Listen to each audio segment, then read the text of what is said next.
Declassified File UK 67. The plot to overthrow the pound sterling.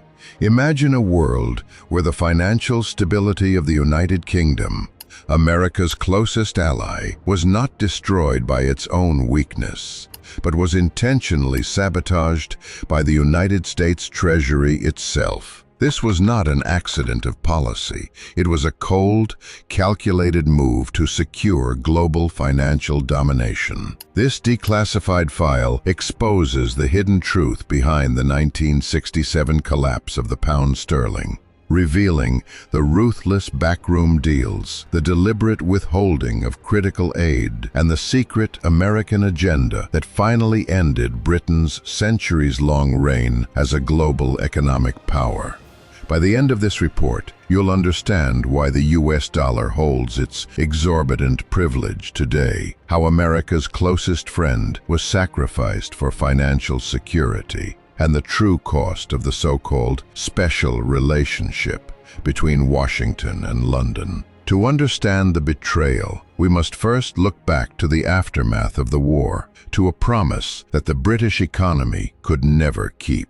Our last file detailed the Bretton Woods Agreement of 1944, which made the US dollar the world's anchor. But what few realize is that the British pound sterling refused to simply vanish. For centuries, the pound had been the engine of global trade, the currency used from Hong Kong to Cairo. Even after World War II crippled Britain, the pound retained a vast network of sterling balances, billions of dollars worth of debt and savings held in London by former colonies and Commonwealth nations. These balances were the last vestige of the British Empire's financial power. The problem, which became the central conflict of the next 2 decades, was simple. Britain did not have enough gold or exports to back this massive debt. This lingering liability created a fundamental vulnerability at the heart of the world's new financial system, putting constant strain on the fixed exchange rates established at Bretton Woods. Every time Britain faced a trade deficit, speculators and nervous central banks would rush to sell the pound, threatening the stability of the entire global financial order. The US had a massive stake in preventing this collapse. Under the Bretton Woods system, if the pound failed, panic might spread, leading countries to lose faith in the dollar itself. For years, Washington had quietly bankrolled London, providing enormous, secret bailout packages through the Federal Reserve and the IMF. This endless financial support became known as the costly obligation of the special relationship. By the mid-1960s, US patience was wearing thin, the personal feud and the political price. This financial strain was compounded by a complete breakdown in trust between the two heads of state, Prime Minister Harold Wilson and President Lyndon B. Johnson. The special relationship was dissolving into a personal feud. Declassified State Department memos from the era reveal that President Johnson, already burdened and increasingly isolated by the Vietnam War, held Prime Minister Wilson in profound disdain. Johnson felt Wilson was too clever by half and constantly used the UK's economic weakness to try and leverage political advantage. Wilson, a staunch Labour politician, desperately needed US financial backing, but he consistently refused to give Johnson the one thing he wanted: military support in Vietnam. This refusal was a massive political liability in Washington. US officials, including Secretary of State Dean Rusk, complained bitterly that America was spending billions to prop up the pound so that Britain could avoid spending money on its own geopolitical obligations. The core argument in the secret memos became, why are we subsidizing an ally who refuses to fight alongside us? This strategic friction created the perfect environment for financial ruthlessness. US Treasury officials, led by figures like Treasury Secretary Henry Fowler, began arguing that the time for short-term improvisation and endless bailouts was over. The British would either have to dramatically cut their global military spending, ending the last vestiges of their world power status, or they would have to face the inevitable devaluation. Wilson resisted fiercely. For him and his chancellor, James Callaghan, devaluation was a political death sentence, a symbol of national humiliation and economic failure that was synonymous with the opposition party. He vowed in the press and in private meetings with Johnson, "The pound in your pocket is worth no less." He fought until the very last hour, sending desperate last-minute telegrams to President Johnson, pleading for a final, massive rescue package. By the fall of 1967, the moment of truth arrived, triggered by external events. The June Six-Day War closed the Suez Canal, disrupting British trade.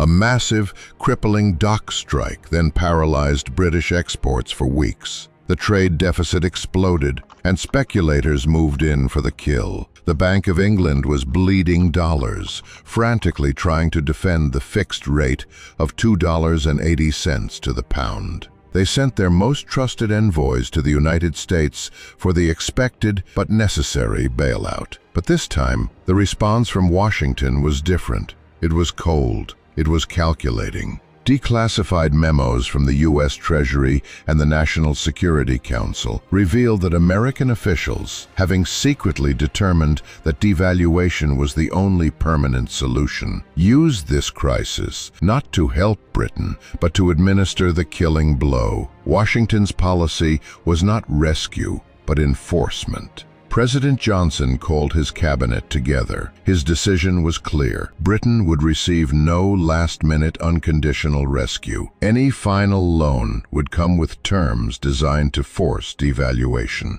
The US Treasury and the Federal Reserve, working with the International Monetary Fund, intentionally delayed and restricted the final rescue offer. The US negotiators offered what became known as Wilson's poison pill. They demanded deep, immediate cuts to British military presence east of Suez, effectively forcing the end of the British Empire's global military footprint, a cost Wilson could never pay politically. By withholding the unconditional $3 billion package that many American officials were privately prepared to offer, the U.S. guaranteed that Britain ran out of options and out of time. The money was technically available, but the terms made it impossible. This was the ultimate financial weapon, the removal of the safety net. The day the pound fell, on Saturday, November 18, 1967, Prime Minister Harold Wilson faced the inevitable. With his reserves depleted and the U.S. having refused the final lifeline, he was forced to announce the largest devaluation in modern British history. At 9:30 p.m., the government announced that the value of the pound sterling was slashed from $2.80 to $2.40, a brutal 14.3% drop. The humiliation was total. Chancellor of the Exchequer, James Callaghan, was forced to resign immediately.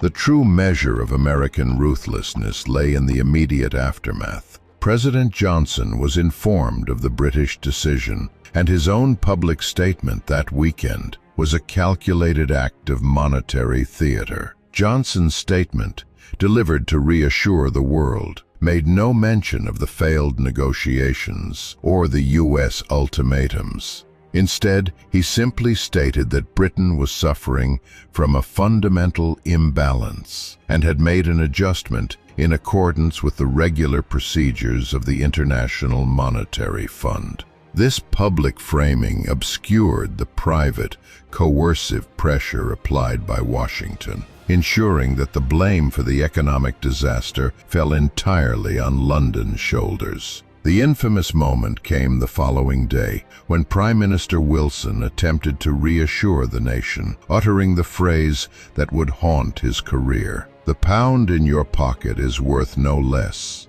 From now on, the pound abroad is worth 14% or so less in terms of other currencies. That doesn't mean, of course, that the pound here in Britain, in your pocket or purse or in your bank, has been devalued. This political blunder was seen as pure deception and shattered public confidence. But for the United States, the plan had worked perfectly. They had shed the massive burden of constantly bailing out the UK economy. More importantly, they had eliminated the pound as the last serious rival to the dollar's international role. With sterling permanently diminished, the global financial focus shifted irreversibly to the dollar. The special relationship was saved, but only after the US asserted its complete, final financial dominance. The enduring price and declassified legacy. The devaluation of the pound sterling in 1967 did more than just slash currency value.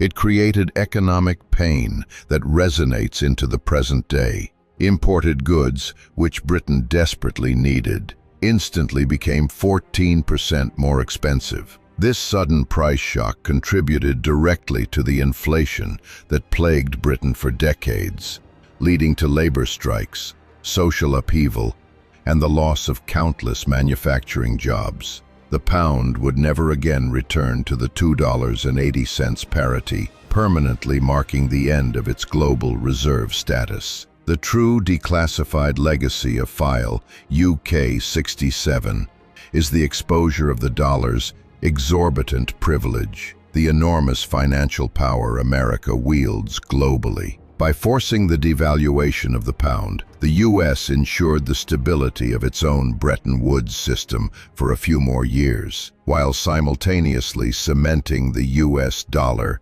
as the sole, unchallenged reserve currency.